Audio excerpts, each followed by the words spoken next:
As the Senate impeachment court prepares to adjust its schedule, attention has shifted to new developments. Among them is Vice President Sara Duterte's request for the Senate to shoulder the catering services for her legal team.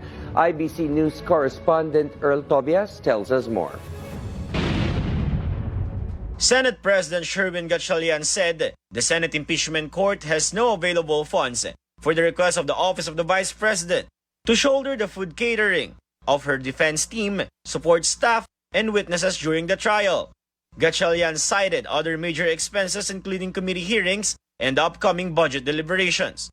Wala kaming pondo para magbigay ng pagkain sa prosecution and defense. We cannot afford it, in short. Dahil nga papasok ang budget, dahil marami kaming committee hearings na gagawin, nakikita ko na kakailanganin namin mag-rent ng space sa PICC. The request, which was submitted by the OVP on July 7, is still under review.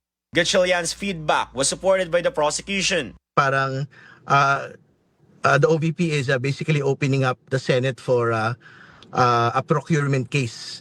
Hindi ba kasi parang ang gusto nila, sarili nilang caterer, pero ang tagabayad, ibang tao. No? So I think yung Senate po dapat magpasya. Moreover, the House prosecutors said they may seek clarification from the impeachment court regarding Senator Robin Padilla's remark that the prosecution had no right to question them.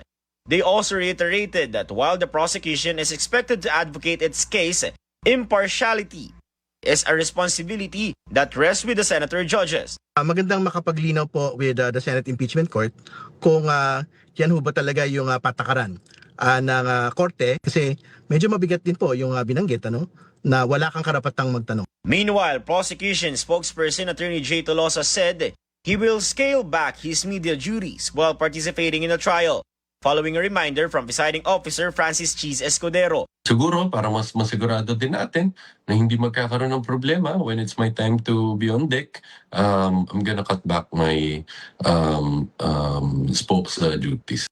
The trial will resume on July 29 from 10 a.m. to 3 p.m., with the prosecution expected to present 2 former Land Bank branch managers as witnesses in connection with the alleged misuse of confidential funds by the Office of the Vice President and the Department of Education. Earl Tobias, IBC News.